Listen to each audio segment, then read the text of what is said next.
கண்டிடும் கல்மனம் கலங்கிய கரைந்திடுமே. கர்த்தாவே, தூய ஆவியின் திரியேக ஆசீர்வாதம் உங்களையும் என்னையும் ஆசீர்வதித்து காப்பதாக. ஆமேன். இந்த பரிசுத்த வாரத்தினுடைய 3வது நாளுக்காக கடவுளை போற்றுகிறோம், துதிக்கிறோம். இந்த நாளிலும் பாவத்தின் வெறுமை என்ற தலைப்பிலே நாம் சிந்திக்க அழைக்கப்படுகிறோம். பாவம் என்பது கடவுளுக்கு பிரியமில்லாத ஒரு வாழ்க்கை குறிக்கக்கூடியது.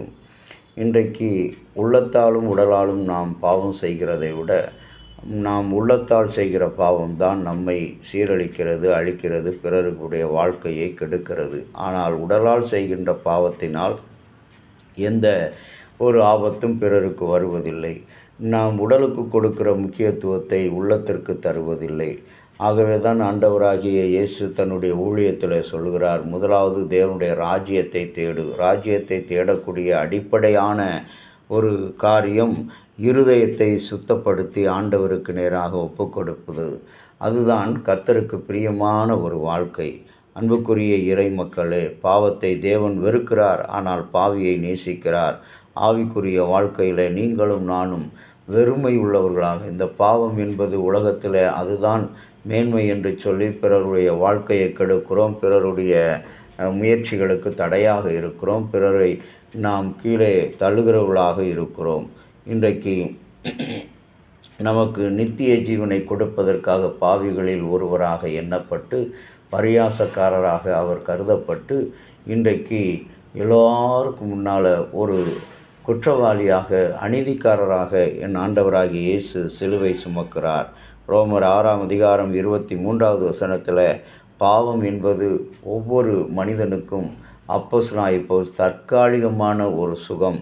அது அன்று மாத்திரமே, அந்த நேரத்திற்கு மாத்திரமே உனக்கும் அவருக்கும் சுகம் கொடுக்கக்கூடியது. ஆகவே அந்த பாவம்தான் நம்முடைய வாழ்க்கையில் மேன்மை என்று சொல்லி கருதாதபடி, அந்த பாவம் வெறுமை, நம்மை தேவனை விட்டு முற்றிலுமாக பிரிக்கிற ஒரு காரியம். மத்தேயு 16:26 உலகம் முழுவதும் சொந்தமாக்கினால் உன் ஜீவனை நஷ்டப்படுத்தினால் என்ன பிரயோஜனம்?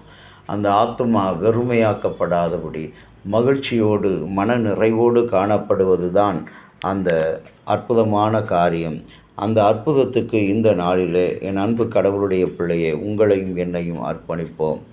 ஆண்டவர் தம்முடைய சொந்த சரீரத்தினாலே உன்னை என்னையும் சொந்தமாக்கி கொண்டார். இந்த சரீரம் பாவத்தினால் நிரம்பப்பட்டது, என்னுடைய உள்ளம் பாவத்தினால் நிரம்பப்பட்டது. ஆனால் அந்த பாவம் என்பது உலகத்தில் எல்லாவற்றையும் விட, எல்லா பொருள்களையும் விட, எல்லா வாழ்க்கையும் விட வெறுமையானது. அந்த வெறுமையான பாவத்துக்குத்தான் இன்றைக்கு நீங்களும் நானும் உணர்வடைந்து மேன்மையான இயேசுவை, அவருடைய மீட்பை, இரட்சிப்பை பெற்றுக்கொள்ள அழைக்கப்படுகிறோம். உலக வரலாற்றிலே இன்றைக்கு மார்ச் 31ஆம் தேதி ஈஃபேல் கோபுரம் திறக்கப்பட்ட ஒரு சிறப்பான ஒரு நாள்.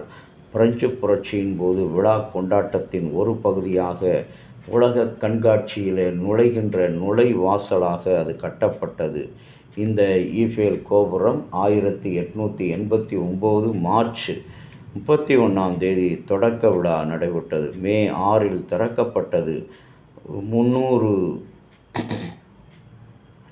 உருக்கு வேலையாட்கள், 5 லட்சம் ஆணிகள் பயன்படுத்தப்பட்டு 18,038 உருக்கு துண்டுகள் ஒன்றோடு ஒன்று பொருத்தினார்கள். 7 ஆண்டுகளுக்கு ஒரு முறை மண்ணீர் பூச்சு பூசப்படுகிறது. ஆரம்பத்தில் இக்கோபுரத்தை 20 ஆண்டுகள் மட்டுமே இவ்விடத்தில் நிறுத்தி வைப்பதற்கு ஈஃபேல் அனுமதி பெற்றிருந்தாலும் இன்றைக்கு அது உலக தொடர்புகளுக்கு உதவியாக இருக்கிறது என்பதை உணர்ந்தவராக இன்றைக்கு அந்த கோபுரம் திறக்கப்பட்ட நாளை நினைவு கூறுகிறோம்.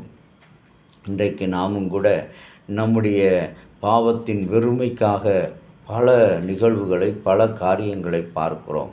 ஆனால் அவைகளெல்லாம் இன்றைக்கு வெறுமையானவைகள், இதுவெல்லாம் அழியக்கூடியவைகள் என்பதை நாம் உணர்ந்து தேவனோடு சஞ்சரிக்கிற ஒரு நித்திய வாழ்வை பெற்றுக்கொள்ள ஆண்டவராகிய கடவுள் உங்களையும் என்னையும் அழைக்கிறார். செபிக்கலாமா? அன்பின் பரலோக தந்தையே, உம்முடைய அன்பாலும் இரக்கத்தினாலும் இந்த பரிசுத்த வாரத்தினுடைய மூன்றாவது நாளை பார்த்திருக்கிறோம். மாதத்தின் நிறைவு நாளாக இதில் எங்களுக்கு அனுக்கிரகம் கிடைக்கின்ற காலம். எங்கள் பாவங்கள், நாங்கள் இந்த உலகத்தில் மேன்மையாக பெருமையாக கருதுகிற எல்லாமே வெறுமை, ஒன்றுமில்லை, ஒன்றுமில்லாத வாழ்க்கைக்கு கொடுக்கிற முக்கியத்துவத்தை உதறி தள்ளி ஆண்டவராகிய இயேசுவுக்கு முக்கியத்துவம் கொடுக்கிறவர்களாக இருக்க பரிசுத்த ஆவியானவர் எங்களுக்கு துணை புரியும்படி வேண்டுகிறோம். தொடர்ந்து உம்முடைய அன்பிலும் இரக்கத்திலும் நாங்கள் நிலைப்பட துணை புரிந்தருளும். இயேசுவின் நாமத்தில்